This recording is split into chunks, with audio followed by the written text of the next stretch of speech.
아침 신문 귀로 읽으세요. 김용민의 조간 브리핑. 학교 폭력 예방 앱 스마트 보디가드. 스마트폰 왕따 문자 등 사이버 학교 폭력이 6배 이상 늘었습니다. 학교 폭력은 언제나 욕설, 모욕, 협박과 같은 폭력 문자를 동반합니다. 그런 학교 폭력 문자만을 감지하여 부모님께 알려드립니다. 미리 알면 예방할 수 있습니다.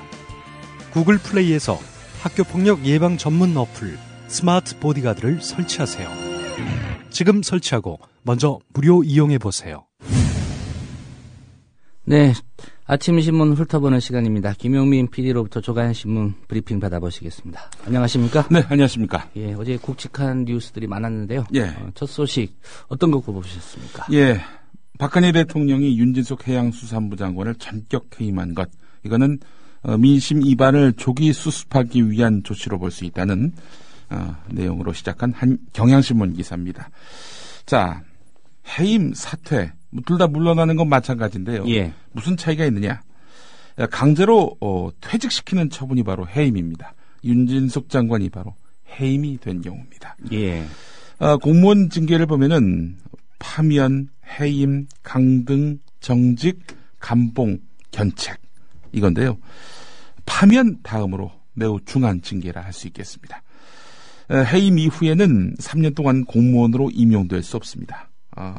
파면과는 달리 연금상의 불이익은 없긴 하지만 어쨌든 앞으로 3년 동안 공무원으로 임용될 수가 없습니다. 예.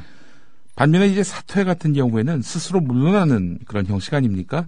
비교적 명예를 지킬 수 있고요. 특별한 불이익은 없습니다. 그래서 뭐 자진이라는 말을 앞에다 붙이죠, 보통. 예, 그렇습니다. 예. 자진 사퇴가 어디 있습니까? 공직에서. 뭐 그런 경우도 있습니다만은 하여간 이 윤진숙 장관 같은 경우에는 사퇴할 의사가 없음을 분명히 밝혔던 터였기 때문에 이번 해임의 파장 또 타격은 상당할 것으로 예상됩니다. 해임 이유 어떻게 분석이 되고 있습니까? 예, 이제 뭐 다시 해양수산부 장관을 선임하는 절차가 남긴 했지만 예. 박근혜 정부에게 미칠 타격은 상당합니다. 윤진숙 장관 경질은 한동안 잠잠했던 부실검증, 인사실패 논란을 재점화할 것으로 보이는데요. 나홀로 인사의 문제도 재확인된 거 아니겠습니까? 박근혜 대통령이 윤진숙 장관을 발탁할 때 모래밭 속에 진주로 비유를 했었죠. 손수 인선을 챙기고 또 지켜 세웠기 때문입니다. 윤진숙 장관의 경질로 박근혜 정부에서 여성 장관은 조윤선 여성가족부 장관 한 명만 남게 됐습니다. 예. 진주라고 얘기했었죠. 진주보다 더 고운 아침 이슬 같은 신세가 됐습니다. 예. 그 여수 기름 유출 사건 예. 때문에 이제 좀 실언을 하지 않았습니까? 예. 뭐 GS 칼텍스가 예. 1차 피해자다. 예. 결국은 이제 윤진숙 장관 본인이 예. 어떻게 보면 1차 피해자가 된 셈이 돼버렸습니다. 그렇습니다. 예. 후순위를 밀렸네요. GS 칼텍스가. 예. 또 어민들이. 자, 근데 이 윤진숙 장관이 해임되던 날 판결이 하나 나온 게 있습니다. 바로 김용판 전 서울경찰청장에 대한 무죄 판결입니다. 국정원 선거 개입 사건 수사를 방해한 혐의로 재판에 넘겨졌는데 말이죠. 예. 무죄가 선고됐습니다. 이 두 가지 뉴스, 조상훈 국장 보시기에는 어떤 뉴스가 더 중하다고 보십니까? 어제 제가 JTBC 뉴스9을 봤는데요. 예. 윤진숙 장관 해임을 첫 곡지로 보도를 하고요. 예. 이어서 이제 김용판 청장 무죄 선고를 네. 보도를 했는데 예. 저는 좀 맥락이 있지 않을까. 왜냐하면 이제 김용판 청장 무죄 선고가 좀 앞서 있었고요. 예. 예. 그다음에 윤진숙 장관 해임은 저녁 때쯤에 예. 최종 결정이 났기 때문에 네. 어떤 좀 정치공학적 맥락이 있지 않을까 이런 예. 생각은 해봤습니다. 또 JTBC가 사실상 이제 윤진숙 장관의 운명을 결정하다시피 했죠. 손석희의 뉴스9에 나와가지고 예. 결국 뭐 제가 인기가 있어서 이렇게 언론이 주목하는 것 같다 이런 발언을 해가지고 결국 윤진숙 장관 그야말로 결정타를 맡게 된 거 아니겠습니까? 그런 말만 안 했어도 어쨌든 그 JTBC로서는 윤진숙 장관을 톱뉴스로 다룰 만한데 그와 무관한 방송사 특히 영향력이 가장 크다는 방송 3사의 뉴스 편집을 보니까 상당히 흥미롭더군요. MBC는 윤진숙 장관 해임을 첫 번째 소식으로, 그다음 댓글 사건 무죄, 이거는 두 번째 뉴스로 다루고 있고요. SBS는 거꾸로 국정원 사건 수사를 방해한 그런 혐의로 재판에 넘겨진 김용판 청장 소식을 첫 번째 톱뉴스로 다뤘고, 그 다음에 윤진숙 해임을 다뤘습니다. KBS가 어떠냐? 이게 KBS가 재밌습니다.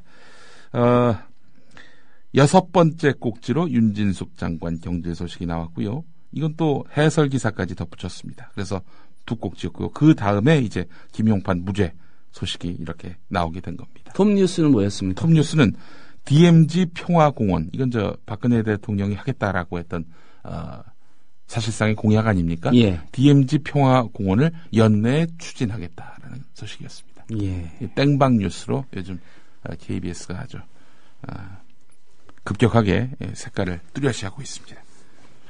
자, 오늘 조선일보는 거 봐라, 이런 논조입니다. 제목 때문에 이거 뽑으신 거죠? 네, 그렇습니다. 1년간 요란했던 댓글 사건 수사방해 무죄, 이렇게 결론 났다라고 보도하고 있는데요. 1년간 요란했다, 이 표현이 뭐겠습니까? 1년 동안 쓸데없는 공방을 벌였다. 김용판 무죄 맞는데 왜 니들 그동안 시끄럽게 이렇게 했느냐, 이런 어감이 느껴집니다. 자, 기사 중에 이런 게 있습니다. 댓글 사건 관련자에 대한 첫 재판에서 무죄가 선고됨에 따라 선거법 적용과 트위터 글에 대한 추가 기소 등을 놓고 전국을 혼란에 빠뜨렸다는 지적을 받고 내부 갈등 끝에 항명 파동까지 겪었던 검찰은 상당한 부담을 떠안게 됐다. 기사는 이렇고요. 예. 사설로 가보겠습니다. 사설 제목은 이렇습니다. 그 난리치던 댓글 수사 방해 사건이 결국 무죄. 예. 내용은 이렇습니다. 경찰 고위 간부가 대선에 불법 개입했다는 이 사건은 작년 내내 국정원 댓글 문제와 함께 정치권은 물론 우리 사회 전체를 흔들었다. 권은희 수사과장을 일각에서 무슨 스타처럼 떠받들어졌다. 그런데 알고 보니 권은희 씨 주장은 사실과 어긋나고 검찰 주장도 검사의 추측에 불과했던 것이다. 앞으로 2심, 3심 재판이 남아있기는 하다. 그러나 1심 재판부의 판단을 보면 검찰이 누구라도 납득할 수 있는 새로운 증거를 내놓지 못할 것이라면 재판을 더 끌어야 할지 말아야 할지 자문해 봐야 할 것이다. 스스로 물어봐야 할 것이다. 예. 사설이 이어집니다. 김용판 무죄라는 얘기죠. 조선일보 이야기는 한마디로 얘기해서 권은희 나쁘다, 이런 얘기이기도 하고요. 자, 이 대선 개입 지시 혐의, 현재까지는 최상부로 거론되고 있는 원세훈 전 국정원장은 앞으로 어떻게 될 것인가, 이게 또 관심입니다. 그렇죠. 경향신문 오면 기사를 보겠습니다. 일단 유무죄 판단에는 영향이 없을 것으로 보인다. 그러니까 검찰이 유죄로 이렇게 해서 기소한 거 아니겠습니까? 법원 역시 유죄 판결 내릴 가능성은 높다, 이렇게 보고 있습니다. 왜 그러느냐? 법원이 김용판 전 청장에 대해서 무죄를 선고했지만 이번 판결이 국정원 대선 개입을 지시한 혐의를 받고 있는 원세훈 전 원장의 유무죄 판단에 큰 영향을 미치지 않을 것으로 보인다. 재판부는 오히려 이번 판결문에서 경찰이 국정원 대선 개입 의혹을 확대 수사할 필요가 있었다는 점을 밝혔다. 기사가 이렇게 이어집니다. 재판부가 당시 경찰이 국정원의 대선 개입 의혹에 대해 추가 확대 수사가 필요함에도 서둘러 문재인, 박근혜 후보 관련 댓글은 없다라고 발표한 것은 오해를 불러일으킬만 했다. 이건 인정했다는 겁니다. 예. 자, 이런 가운데 검찰 121만 건이라고 하지 않았습니까? 국정원의 트윗이. 그렇죠. 78만 건으로 축소를 시켰습니다. 검찰이 공소 사실에 포함된 트위터 글 가운데 국정원 직원이 쓴 글이 아닌 것도 있다는 변호인의 지적에 따라서 재판부가 검찰에다가 공소 사실 정리를 요구해서 이루어진 건데, 이 121만 건에서 78만 건으로 이렇게 축소를 했다는 점, 이 검찰이 지금 공소유지 부담을 느끼고 있는 것은 아닌지 하는 생각도 들고요. 지금 박근혜 정권이 이 검찰 수사팀을 어떻게 흔들었는지는 여러분들이 보시다시피입니다. 최종 책임자인 최동욱 검찰총장 바지 벗겨서 내쫓지 않았습니까? 그리고 윤석열 수사팀장, 또 박형철 부팀장 지방으로 내보내고 징계하고 그랬습니다. 결국 지금 수사팀, 원수사팀에서 남아있는 검사가 한 명밖에 없습니다. 열심히 수사하고 있는 수사팀, 공소유지를 위해 쓰는 수사팀을 이런 식으로 완전히 해체시키다시피 한 박근혜 정권, 이 아래에서 과연 검찰이 원세훈의 공소를 과연 유지할 수 있을지 의문이 아닐 수가 없습니다. 자, 그렇게 해서 결국 원세훈에게 유리한 판결이 또 난다면 김용판에 이어서 그럼 또 조선일보가 어떤 사설을 치를지는 불을 보듯 뻔합니다. 침소봉대했다. 검찰이 그랬다는 거죠. 혼외 자식이 있는 최동욱 검찰총장이 지휘하는 검찰이. 네, 지휘하는 검찰이. 예. 자, 한겨레 신면으로 가보겠습니다. 검찰이 철도노조의 파업을 정치 파업으로 규정하면서 김명환 위원장을 비롯한 철도노조 간부 4명을 구속 기소했지요. 자, 이 철도노조의 파업을 불법 파업이다 계속 주장하고 있지만 합법적인 절차를 거쳤습니다. 적어도 형식상으로는 말이죠. 게다가 필수 인원을 유지하면서 파업을 벌였습니다. 자, 그런데 코레일이 투입한 대체 인력으로 인해서 벌어진 사고가 있었죠. 이 사고까지 파업 탓으로 돌리는 것으로 나타났습니다. 검찰이 말입니다. 아니, 적법하게 또 절차를 거쳐서 한 파업임에도 불구하고 그렇게 해서 파업을 했는데 코레일에서 대체 인력을 투입했단 말이죠. 그 대체 인력이 사고를 일으켰습니다.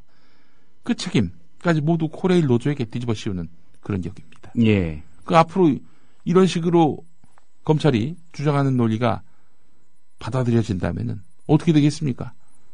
파업을 아예 하지 말아야 되겠죠. 그렇죠. 만약에 예. 파업을 해서 사측이 엉뚱하고 엉성하고 엉터리인 그런 대체 인력 투입했다 사고 내면 그 노조가 다 뒷감당해야 되는 거 아니겠습니까? 이런 말도 안 되는 그런 구속 기소를 지금 검찰이 하고 있습니다. 그래서 저는 사실 이 검찰이 과연 원세훈 재판 공소 유지를 할 수 있겠는가 이 질문이 아니라 이거 사실상 완전히 변해버린 결국 박근혜 정권에 의해 장악당한 이 검찰이 결국에는 이 원세훈 사건도 흐지부지하게 결국 무죄 판결로 나게끔 방향을 유도하는 것이 아니겠는가 하는 그런 우려를 갖게 됩니다. 예, 그래서 또 특검해야 된다는 얘기가 나오고 있는 거죠. 그렇습니다. 그래서 사실은 이 지금 검찰은 믿을 수가 없다. 이 검찰에 속한 검사들이 기분 나쁠 수는 있겠지만은 지금 검찰의 구조가 그렇잖아요. 완벽하게 지금 박근혜 정권에 의해 통제당하고 있는 검찰인데 그 안에서 과연 이런 현 정권에게 엄청난 그런 타격이 될 수 있는 총체적 관권 부정선거 개입의 진상을 드러낼 수 있겠습니까? 특검으로 가야 됩니다. 예. 자, 한겨레 8면 기사로 한번 가보겠습니다. 이명박 정권 때부터 늘상 했던 말이 있습니다. 원전 그거 하지 말자고? 야, 원전 하지 않으면은 지금 이렇게 어마어마하게 쓰는 전기 어떻게 뒷감당할래? 특히 여름 같은 때 어마어마한 전력 사용량이 불가피한 에어컨 이거 못 돌려? 이게 바로 원전을 확대해야 한다. 유지해야 한다라는 이명박 정권의 다른 에너지원은 이제 돈이 많이 드니까 그렇죠. 그런 주장을 했었죠. 석탄, LNG 뭐 이런 것들보다도 원전이 훨씬 더 발전 단가가 싸다. 이렇게 그동안의 주장이었는데요. 자, 그런데 한국환경정책평가연구원의 연구 결과가 나왔는데 말이죠. 거꾸로 원전의 발전 단가가 석탄, LNG보다 비싼 것으로 드러났답니다. 예. 기존 단가에 포함하지 않은 명시 암묵적 보조금까지 넣었더니 이게 그 킬로와트당 54에서 254원 정도 된다는 겁니다. 자, 이 정도면은 그 석탄의 발전 단가 62.3원 그리고 LNG 발전 단가 119.6원보다도 크게 웃돕니다. 자, 앞서 에너지경제연구원이 원전 해체비 등 사후 처리 비용 증가를 고려해서 재산정한 원전 발전 단가는요, 환경정책평가연구원이 계산한 이 사적 비용과 같은 킬로와트당 48.8원이었습니다. 자, 그리고 한전은 39.2원이었습니다. 근데 알고 봤더니 이런 거 저런 거 다 합치니까 최대 254원이라는 겁니다. 예. 예. 그럼 뭐 경제 논리로도 이제 원전 발전소 더 지어야 된다. 예. 가동해야 된다. 이런 예. 얘기가 먹히지 않겠군요. 그렇습니다.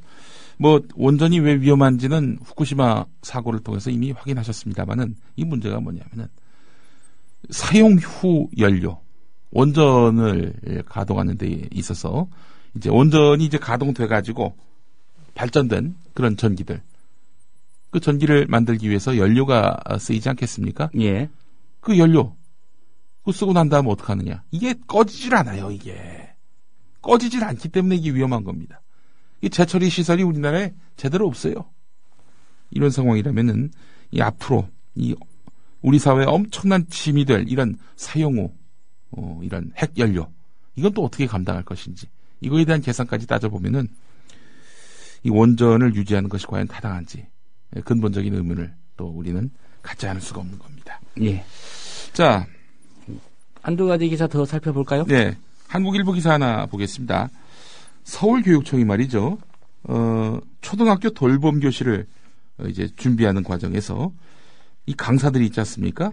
원래는 이제 무기계약직으로 하기로 했습니다. 무기계약직이란 게 뭡니까? 기한을 두지 않고 계속 계약을 하는 거죠. 사실상의 준정규직이라고 봐도 무리는 아닙니다. 예. 초등학교 돌봄 교실 그 강사들은 이런 식으로 무기계약직으로 하기로 했는데 문용린 보수교육감의 서울교육청이 전원 시간제로 하기로 했습니다. 운용 예산이 부족하다는 그런 이유인데요. 그래놓고는 초등학교 돌봄 교실 준비 아무 이상이 없다 이렇게 이야기를 해왔단 말이죠. 자, 이 시간제로 바뀌게 된다면 이 수업의 질이 어떻게 되겠습니까? 하락할 것이 분명합니다. 기본적으로 이건 박근혜 대통령 공약인 것으로 제가 알고 있는데 이마저도 이 제대로 시행이 되지 못하고 있으니 뭐하러 그 선거 때 공약을 하는지 모르겠어요. 그런 생각을 좀 해보게 됩니다. 자, 이 재밌는 기사 하나 또 있습니다. 문용린 교육감과 함께 작년 12월 19일에 당선됐던 사람이죠. 보궐선거에서 경남지사가 된 홍준표 지사.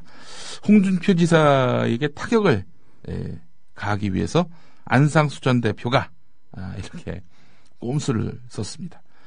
안상수 전 대표가 경남지사에 나가기로 했죠. 당초에 그랬었죠. 예, 그래서 이제 홍준표 지사하고 건곤일척의 큰 다툼을 벌일 것으로 예상이 됐는데 안상수 전 대표가 나 경남지사 안 나간다. 대신 경남지사가 되겠다는 박완수 창원시장 지지하겠다. 이렇게 나왔단 말이죠. 그래 놓고 본인은 창원시장으로 출마하겠다. 예. 이렇게 선회를 했단 말이죠. 자, 이 결국에는 홍준표 지사를 낙천시키기 위한 그런 목적 아니겠는가. 이렇게 판단이 됩니다. 사실 집권여당 대표 출신이 기초자치단체장 선거에 출마하는 것은 이례적인 일이긴 한데요. 결국 이제 박완수 창원시장 경남지사 후보로 나가면서 박완수 후보와 연대하겠다. 그렇게 해서 결국에는 홍준표 경남지사가 새누리당 후보로 공천되는 것을 막겠다. 이런 의도인 것 같습니다. 네. 예. 그러자 홍준표 지사의 그 반응이 예. 재밌습니다. 예. 보온병연대다. 보온병연대로 무엇을 해보겠다고 하는 것은 시대착오적인 처사다. 이렇게 지적을 했다고 하는군요. 예. 오늘 여기까지 해야 될 것 같습니다. 예, 김영민 PD였습니다. 예. 친일파가 득세하고 교과서까지 오욕으로 뒤덮이는 2014년. 올해 3.1절은 특별해야 한다고 생각합니다. 미디어 협동조합 국민TV 라디오 서영석, 김용민의 정치 토크가 주최하는 3.1절 등반대회에 전국 모든 조합원과 애청자 여러분을 초대합니다. 4월 1일 성공적인 TV기국과 국민TV 라디오 개국 1주년을 자축하는 자리. 조합원이 참석 안 하면 누가 참석합니까? 박근혜 대통령? 박지만 씨? 어떻게 참여하냐고요? 올해 3월 1일 토요일 아침 11시 성인은 15,000원, 청소년 이하는 만원의 회비를 지참하시고 강원도 철원군 철원읍 대마리, 경원선 백마고 지역에 모이시면 됩니다. 산이 높지 않습니다. 트레킹이 가능할 정도입니다. 점심이 죽여줍니다. 가마솥밥, 숯불 삼겹살로 입이 호사로울 것입니다.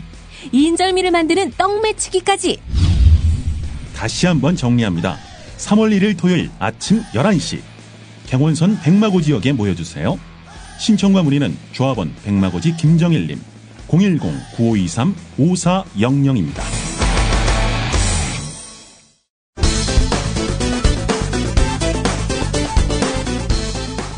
베트남을 국빈 방문 중인 박근혜 대통령이 베트남의 초대 주석인 호찌민 묘소에 헌화했습니다. 박근혜 대통령이 논란이 되어온 기초연금제와 관련해 어르신들 모두에게 지급하지 못하게 돼 죄송한 마음이라고 사과했습니다. 박근혜 대통령이 아세안 관련 정상회의에서 동북아 평화협력 구상을 설명하고 참가한 각국 정상들의 지지를 확보했습니다. 이랬던 TV 뉴스 앵커가 박근혜 대통령께서는 어제 남북 적십자 실무 접촉에서 이산가족 상봉이 합의된 것에 대해 늦게나마 다행스럽게 생각한다고 하시면서 이번에는 꼭 상봉 행사가 이루어져서 60년을 기다려오신 흩어진 가족들이 더 이상 가슴 아프지 않게 되었으면 좋겠다고 하셨습니다. 그리고 가슴 조이며 기다려온 이산 가족들을 위해 합의된 일정이 잘 이루어지도록 실무진들이 잘 진행해 주길 바란다고 하셨습니다. 대통령께서는 지난 신년 기자회견에서 이산 가족 상봉을 남북 관계 개선의 첫 단추라고 말씀하셨습니다. 박근혜 대통령께서는 윤진숙 해양수산부 장관에 대한 정홍원 국무총리의 해임 건의를 받으시고 윤진숙 장관을 해임 조치하셨습니다. 그가 지난해 10월 18일 마지막 KBS 9시 뉴스를 진행하면서 했던 클로징 멘트. 이번 가을 개편에 따라 저는 오늘을 마지막으로 앵커석을 내려갑니다. 지난 3년 동안 저는 맏형 같은 KBS 뉴스의 진행자로서 정제된 언어로 믿음을 주는 의젓한 논조를 지키려고 노력했습니다. 사회적 약자를 억압하는 집단을 꾸짖을 때는 목소리를 더 준엄하게 높이려고 애를 썼습니다. 따뜻하고 가벼운 소식은 웃으면서 전하려고 했지만 경직된 모습에 익숙해진 저로서 그건 쉽지 않았습니다. 저는 이제 이 모든 무거운 짐을 후임 앵커에게 넘기고 앵커석을 내려갑니다. 연부역강한 최영철 앵커가 느낌 아니까 더 멋진 스튜디오에서 훌륭하게 잘 해낼 것으로 믿습니다. 성원해 주시기 바랍니다. KBS 9시 뉴스를 모두 마칩니다. 이걸 좀 편집해보자면 지난 3년 동안 저는 정제된 언어로 이명박근혜 대통령께 믿음을 주는 정권 재창출에 도움을 주는 논조를 지키려고 노력했습니다. 정권 재창출에 도움이 안 되는 집단을 꾸짖을 때는 목소리를 더 준엄하게 높이려고 애를 썼습니다. 저는 이제 이 모든 무거운 짐을 후임 앵커에게 넘기고 박근혜 대통령의 입이 돼 팔려갑니다. 느낌 아니까